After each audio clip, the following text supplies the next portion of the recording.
今天的故事，我们来看到一场人伦悲歌。故事开始之前，记得帮去年 News 按赞、订阅、开启小铃铛。2016年，这位男子翁仁贤选在除夕夜这天，趁着全家聚餐、3代同堂的时候，把20公升的汽油泼在16位家人身上，同时点火。小小的房子里面，大家来不及逃，直接就被困在餐桌上，最后酿成了6人死亡的悲剧。更夸张的是，翁仁贤在枪决前还呛瞎说，如果有轮回，还会继续追杀家人。这样残忍的事情行径，也让人没有办法相信，到底是什么样的恨意，要杀了同住一个屋檐下的亲人呢？到底发生了什么？2020年4月1号，这一天17度的低温，看守所的刑场内外异常的灯火通明，气氛显得不寻常。但在晚间8点38分后的2声枪响，一切有了答案。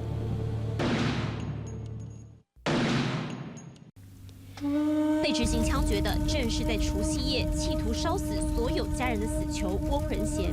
要被执行枪决的当晚，他不肯踏出死牢，最后被强行押上刑场，结束了他顽强的一生。我对翁仁贤这一个人，我觉得最遗憾，他从小到大，一直到他被枪决，我敢说整个台湾社会没有人了解他哈。这其实我们虽然他是穷凶极恶，犯了这个十恶不赦的大罪，但是其实我们也觉得蛮遗憾的。在他离开世上的时候，他其实没有感受到他做错了什么，他也没有体会，他也没有真的忏悔。为什么？因为没有人可以了解他。枪决后，家人聚领遗体，究竟是什么样极端的性格，竟会心狠毒辣到要放火烧光全家？他家里那时候已经是变成一个霸王一样。你跟他讲话，只要一句话不顺，他就勃然大怒。大家就是尽量避而远之，因为只要讲那句话不顺心，他就讲说，就是讲说你认为怎么样，就是觉得说，看他不起啊，怎么样或怎样，就是讲这些话嘛。就是这种把杀鸡了，再丢到我爸妈床上，倒汽油啊，这样哈，这些的动作都曾有过的。还曾对家人倒过汽油，难道一切已预谋多时吗？翁仁贤种种怪异又夸张的行径，从他和家人相处的日常就能发现端倪。时间回到2016年2月7号，当晚是除夕夜，是每户人家聚在一起吃团圆饭的日子。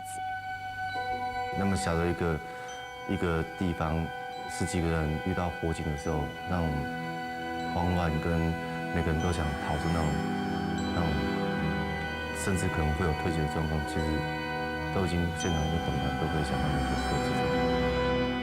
当晚翁家3代同堂，16个人团聚围炉，本该是最温馨的一顿饭，被一场无情又猛烈的恶火毁得彻底。就抬出来，说他还四肢卷曲，已经有点卷曲的状况，然后一直喊说很冷很冷。对啊，然后就一直哀嚎，全部在山顶，都来不及逃生的，全部都在里面。有些已经烧到谁都认不出来。那里吃饭的2桌的木质的大圆桌，全部都烧到都看不到是桌子啊。三合院的饭厅当场成了人间炼狱。翁仁贤的父母和其他4名家人及看护没能幸免，葬身火窟。幸存下来的几条性命，竟也备受威胁。那时候闻到怪怪的汽油味，还有人出来看。出来看之后，然后翁仁贤就进去，就向他们泼洒汽油来点燃。然后出来之后还拿着刀子去追砍那些逃出来的人。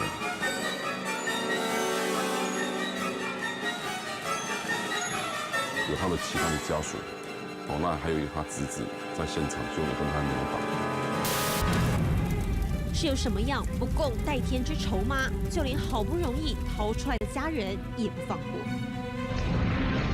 他之前的计划是要把全家2桌的人全部烧死，他还从3个出入口就先泼了汽油。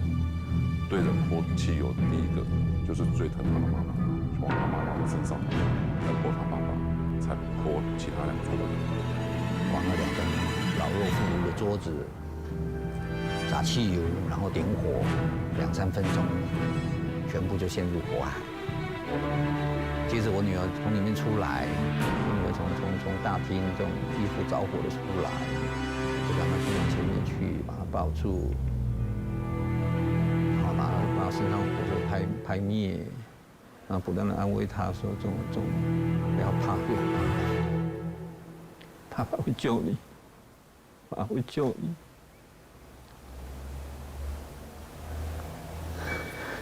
爸爸会救你。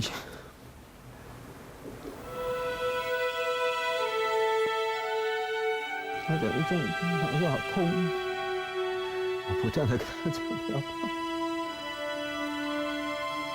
爸爸会救你。这是我不断的跟我女儿讲的话，这是我不断地跟我女儿讲的话。也是因为我女儿。我没有继续再冲入火海。我老五的弟弟，就是因为他冲进去，想把爸妈救出来，只是冲进去再退出来，那马上整个头整个烧伤，手整个这种变形，我却因为我女儿，我保住我女儿。让保全我身体没有受伤。等我把我女儿安顿好，想进去的时候，已经没有办法这么进去了。从起火到火势的迅速蔓延，短短不到3分钟，却是翁家人记忆里最深刻也最痛苦的烙印。我儿子没有出来，他倒在里面。我太太是最后一个离开的，因为她拉不起我儿子。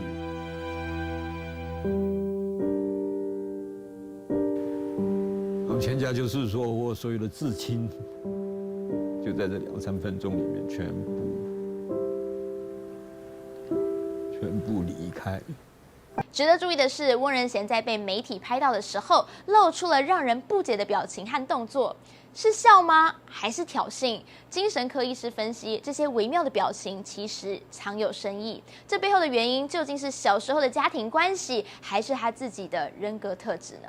那个其实就是一个夸大膨胀就是看不起别人他那个眼神其实睥睨就斜眼然后嘴角还扬起，有点窃笑。然后还比那个不雅的手势，其实他就在羞辱别人，因为他觉得他从小到大就被羞辱，他现在是反省。他认为说全部人都对他，认为他是没有用的，这是最没有用，然后全部人对他不好，就是他爸爸妈妈对他更不好，所以他执意要在那一天认为最多的时候是在上面。我们就觉得这个人的心理好像跟一般人不一样，怎么会形成这些报复心理很重的感觉？他的2个特点就是自闭跟这个自恋。那自闭的话，就是他这个知道别人想法能力比较差。自闭跟自恋，它的共同特点就是他焦点都放在自己身上他比较不会知道人家对他好，而且他可能会误解人家如果对他稍微有点约束啦、一些建议啦或者一些管教，他就会往坏的方面想。当年54岁的翁仁贤没结婚，高工毕业，但也没有任何前科，甚至没酗酒，也没吸毒，唯一的嗜好是养小鸡、小鸭，喜爱和动植物对话。医师给他的判断是他有自闭的倾向意思就是说他大概活在自己的世界里面，比如说他用很多方式来养小动物啦，或种植一些小的植物，他觉得那个很好，而且花很多时间来栽培它们，甚至半夜起来好几次吵到这个家人，他也觉得无所谓就是他觉得很好的事情，他就觉得很专心要去做，但是他没有顾虑到别人，所以他天生要了解别人的想法能力会比较差一点这个是我们所讲的这个自闭的倾向。那有这样倾向的人，如果他钻研某一个领域变成说累积一些知识以后，他就觉得这一方面自己可能蛮不错的，所以很容易就衍生一些自恋的倾向，就对自己有过高的这个自信。有着显著的人格特质，加上社交障碍，翁仁贤的生活圈很小，始终只能围绕着家人转。我弟弟从来没有洗过自己的衣服，从来没有洗过他自己的这种碗。我妈妈这种做到86岁，替这个儿子从头到尾这种张罗到86岁，当然是一个就像一个这种溺爱的这种最小的一个小孩呀。